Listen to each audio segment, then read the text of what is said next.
السلام عليكم ورحمة الله وبركاته. الحمد لله وكفى وسلام على عباده الذين اصطفى، أما بعد، فأعوذ بالله من الشيطان الرجيم. بسم الله الرحمن الرحيم. فويل للمصلين الذين هم عن صلاتهم ساهون الذين هم يراءون. وقال رسول الله صلى الله عليه وسلم: أول ما يحاسب به العبد يوم القيامة الصلاة، أو كما قال النبي عليه السلام. আলহামদুলিল্লাহ, সমস্ত প্রশংসা, সমস্ত গুণগান সেই মহান রব্বুল আলামিনের জন্য, যেই মহান রব্বুল আলামিন আজকের এই দারুল কোরআন ও সুন্নাহ কাসিমুল উলুম মাদ্রাসা কর্তৃক আয়োজিত ইসলাহুল বয়ানে এসে আমাকে কিছু কথা বলার এবং আপনাদের কোনো কিছু কথা শ্রবণ করার তৌফিক দান করলেন। এজন্য আমরা সকলে শুকরিয়া আদায় করি। আমরা বলি আলহামদুলিল্লাহ। দুরূদ ও সালাম বর্ষিত হোক আমাদের নবী, আখির নবী জনাবে মুহাম্মদ রাসূলুল্লাহ, যার আদর্শে আদর্শিত হতে পারলে ইহকালে শান্তি এবং পরকালে মুক্তি রয়েছে। যার আদর্শ বাস্তবায়ন করা আমাদের মূল উদ্দেশ্য, আমাদের লক্ষ্য উদ্দেশ্য, যার আদর্শ বাস্তবায়ন করা, সেই মহামানবের প্রতি সংক্ষিপ্ত আকারে ছোট্ট একটি দুরূদ পড়ি। আমরা সকল বলি আল্লাহুম্মা সাল্লি আলাইহি আল্লাহুম্মা বারিক আলাইহি। আমার বাম পাশে বসা সম্মানিত ইসলাহুল বয়ানের সভাপতি ও বিচারক মণ্ডলী এবং আমার সামনে বসা দূর দূরান্ত থেকে ছুটে আসা আইলেম পিপাসু ভাইয়েরা, আপনাদের সবাইকে আমার পক্ষ থেকে আন্তরিক শুভেচ্ছা ও অভিনন্দন। সম্মানিত হাজরিন, আপনারা সকলে অবগত আছেন যে আজকে আমার বিষয় দেওয়া হয়েছে সালাত সম্পর্কে। সালাত একটি আরবি ভাষা, যা আমরা বাংলায় বলে থাকি নামাজ। অত্যন্ত গুরুত্বপূর্ণ একটি বিষয় এই নামাজ। যে নামাজের আমরা যে নামাজের প্রতি আমরা এতই গাফেল, যে নামাজের এত গাফেল হয়ে গেছে আমরা, যে মসজিদে জামাত চলে, আজান দেওয়া হয়, কিন্তু সেই নামাজে আমাদের অন্তর কেঁপে ওঠে না বা আমাদের কলব নামাজের দিকে টেনে নিয়ে যায় না।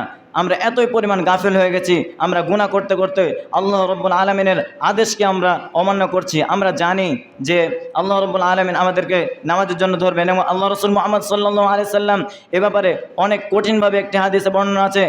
عن عمرو بن شعيب رضي الله عنه قال قال رسول الله صلى الله عليه وسلم عن عمرو بن شعيب رضي الله عنه عن أبيه عن جده قال قال رسول الله صلى الله عليه وسلم مروا أولادكم بالصلاة وهم أبناء 7 سنين واضربوهم عليها وهم أبناء 10 سنين وفقروا بينهم في المضاجع. عن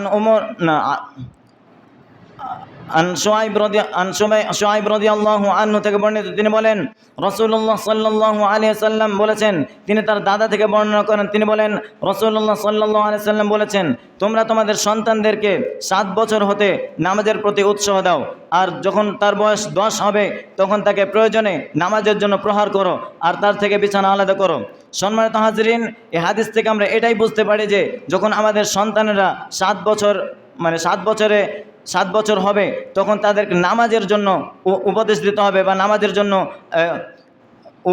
বলতে হবে। আর যখন তার বয়স 10 বছর হবে তখন তাকে প্রয়োজন হলে তাকে পিটিয়ে হলেও নামাজ পড়াতে হবে, আর তার থেকে বিছানা আলাদা করতে হবে। শুধু তাই নয়, এ সম্পর্কে আল্লাহ রাব্বুল আলামিন আমাদেরকে বলছেন ফাওয়াইলুল লিল মুসাল্লিন আল্লাযীনা হুম আন সালাতিহিম সাহুন আল্লাযীনা হুম ইউরাউন।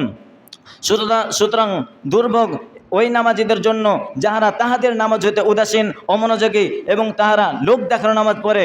সম্মানিত হাজরিন, এই আয়াত থেকে আমরা এটাই বুঝতে পারি যে যাহারা লোক দেখানো নামাজ পড়ে, যারা মানুষদেরকে দেখানোর জন্য আমল করে, যাহারা হুজুরদের ভয় মসজিদে আসে, যাহারা তাদের নামাজ হইতে উদাসীন, তাদের ব্যাপারে আল্লাহ রাব্বুল আলামিন বলছেন দুর্ভোগ এমন নামাজের জন্য যারা লোক দেখানো নামাজ পড়ে। শুধু তাই নাই, আন জাবির রাদিয়াল্লাহু আনহু قال قال رسول الله صلى الله عليه وسلم بين العبد وبين কুফরি তারকুস সালাম।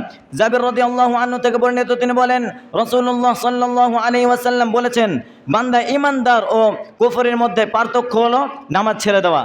সম্মানিত হাজরিন, এখান থেকে এটা ফুটিয়মান হয় যে কোনো ব্যক্তি যদি নামাজ ছেড়ে দেয়, সে যদি নামাজ ছাড়ে তাহলে সে কুফরি করলো। কত গুরুত্বপূর্ণ বিষয় এই নামাজ, যে নামাজের প্রতি আল্লাহ রাব্বুল আলামিন বললেন যে যদি তোমরা নামাজ ছেড়ে দাও তোমার জন্য দুর্ভোগ। আবার এই হাদিসে বলছেন যে তোমরা কুফরি করলে। অত্যন্ত গুরুত্বপূর্ণ বিষয় এই নামাজ। আমাদেরকে এই নামাজের প্রতি আগ্রহ বাড়াতে হবে। আরেকটি হাদিসে আল্লাহ রাসূল মুহাম্মদ সাল্লাল্লাহু আলাইহি ওয়াসাল্লাম বলছেন আউয়ালু মা ইউহাসাবু বিহিল আবদু ইয়াওমাল কিয়ামাতিস সালাম। আল্লাহ রাসূল সাল্লাল্লাহু আলাইহি ওয়াসাল্লাম বলছেন যে কিয়ামতের দিন সর্বপ্রথম নামাজের হিসাব হবে। সম্মানিত হাজরিন, যে কিয়ামতের দিন এত কঠিন ময়দানে, সেই দিন আমাদের সর্বপ্রথম যে আল্লাহ রাব্বুল আলামিন তুলে ধরবে সেই বিষয়টি হচ্ছে নামাজ। এই নামাজ এতই গুরুত্বপূর্ণ যে সেই কঠিন দিনে সর্বপ্রথম যে হিসাবটি শুরু করবে সেটি নামাজ।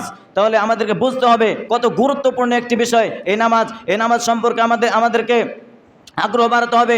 আল্লাহ রাব্বুল আলামিন আমাদেরকে নামাজের প্রতি যত্নশীল হওয়ার তৌফিক দান করুক। আল্লাহ রাব্বুল আলামিন আমাদেরকে নামাজের প্রতি মসজিদে এসে জামাতের সাথে নামাজ আদায় করার তৌফিক দান করুক। আল্লাহ রাব্বুল আলামিন সর্বপ্রথম আমাকে তারপর আপনাদেরকে নামাজের প্রতি নামাজে মসজিদে আসার তৌফিক দান করুক।